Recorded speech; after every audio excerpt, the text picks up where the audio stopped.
बिस्मिल्लाहिर्रहमानिर्रहीम अस्सलाम वालेकुम। और आज मैं आपके साथ शेयर करूंगी दामन का बहुत ही खूबसूरत सा डिजाइन। तो चलो आज की इस वीडियो को शुरू करते हैं। तो मैंने शर्ट का फ्रंट ले लिया है और उसको दामन वाली साइड पे मैंने 1 इंच पे इस तरह से सीधी तय लगा ली है।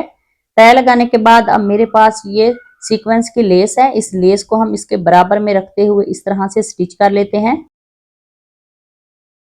तो एक लेस को मैंने स्टिच कर लिया है और अब मेरे पास ये दूसरे डिजाइन की है, तो इसको भी हम 1 इंच के फासले पे इस तरह से सिलाई लगा लेते हैं इसके ऊपर।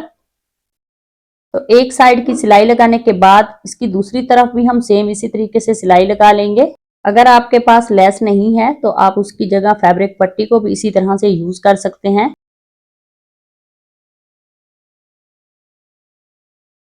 तो ऊपर वाली मैंने 2 लेसें इस तरह से स्टिच कर ली हैं और अब मैंने ये बुकरम ले लिया है। इस तरह से ये डबल है, इसको हम यहाँ पे रखेंगे। और अब मेरे पास ये हार्ड पेपर है, इसकी जो इस तरह से चौड़ाई है वो 3.5 इंच है और लंबाई इसकी 2 इंच है और 1/2 इंच का इस तरह से मैंने इस पैटर्न को रेडी कर लिया है। इसको फोल्ड करके मैंने कटिंग की है और अब हम इस पैटर्न को बुकरम के ऊपर रखते हुए इस तरह से इसे ट्रेस कर लेते हैं।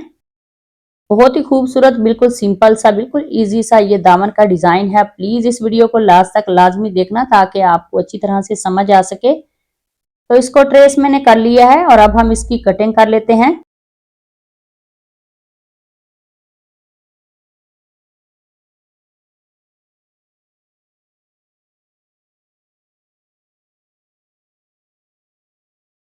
तो 2 पैटर्न मैंने कटिंग कर लिए हैं, बाकी के भी ऐसे ही कटिंग कर लेते हैं।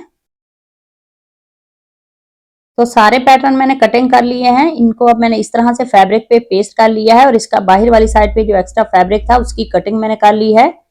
कटिंग करने के बाद यहाँ पे मैंने दोनों तरफ कट लगा लिए हैं। कट लगाने के बाद मेरे पास ये ग्लू है, इसको हम इस तरह से इस बुकरम के ऊपर लगा लेते हैं और इसकी बाहर वाली साइड पे ये जो एक्स्ट्रा फैब्रिक है इसको हम पेस्ट कर लेंगे। तो इसी दौरान चैनल पर नए हैं तो प्लीज चैनल को सब्सक्राइब कर लें और बेल आइकॉन प्रेस करें ताकि आने वाली हर वीडियो का नोटिफिकेशन आपको आसानी से मिल सके। तो एक पैटर्न मैंने रेडी कर लिया है, बाकी के भी ऐसे ही रेडी कर लेते हैं। तो सारे पैटर्न मैंने रेडी कर लिए हैं और अब हम शर्ट का इस तरह से फ्रंट लेंगे और इसकी बाहर वाली साइड पे जो चाक है उसको हम इस तरह से फोल्ड कर लेते हैं दोनों तरफ से। तो इस चाक को हम कंप्लीट जो है वो स्टिच नहीं करेंगे, बाकी का जो है शर्ट के साथ ही हम स्टिच कर लेंगे। तो इसी तरह से दोनों तरफ से मैंने इसको इस तरह से स्टिच कर लिया है। स्टिच करने के बाद अब हम इस तरह से इसको सेट करके रखेंगे और मेरे पास ये ग्लू है, इसको हम इस पैटर्न के ऊपर लगा लेते हैं उल्टी साइड पे और इसको इस तरह से पेस्ट कर लेते हैं। तो बाकी के जो पैटर्न है इसके साथ हम इस तरह से सेट करके रख लेंगे और उसके बाद उस पैटर्न के ऊपर हम ग्लू लगा के इसको पेस्ट करते जाएंगे ताकि हमारा डिजाइन जो है वो परफेक्ट रेडी हो। तो इस तरह से इसके ऊपर अब हम ग्लू लगा लेते हैं और उसी जगह पे हम इसको पेस्ट कर लेंगे ताकि इसके सेंटर का जो गैप है वो बराबर में रहे। नीचे वाली साइड पे मैंने पैटर्न पेस्ट कर लिए हैं, ऊपर वाली साइड पे भी ऐसे ही पेस्ट कर लेते हैं।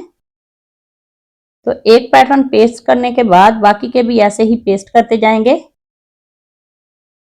तो इस तरह से बाकी के सारे पैटर्न जो है उनको मैंने पेस्ट कर लिया है और अब हम घेरे के नीचे वाली साइड ये जो दामन की है इसको इस तरह से फोल्ड करते हुए इसकी उल्टी साइड पे तुरपाई भी कर सकते हैं और इस तरह से सिलाई भी लगा सकते हैं।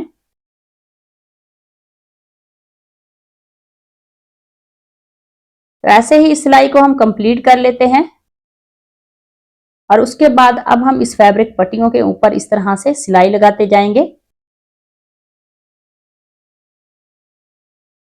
तो इस तरह से एक पैटर्न के ऊपर मैंने सिलाई लगा ली है।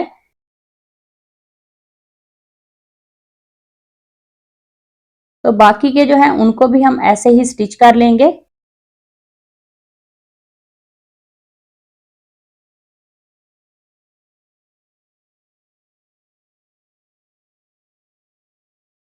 तो आज का हमारा जो खूबसूरत सा दामन का डिजाइन है वो रेडी हो गया। अगर आज की वीडियो अच्छी लगे उसे लाइक करना, शेयर करना। तो मिलते हैं नेक्स्ट वीडियो में, तब तक अल्लाह हाफिज।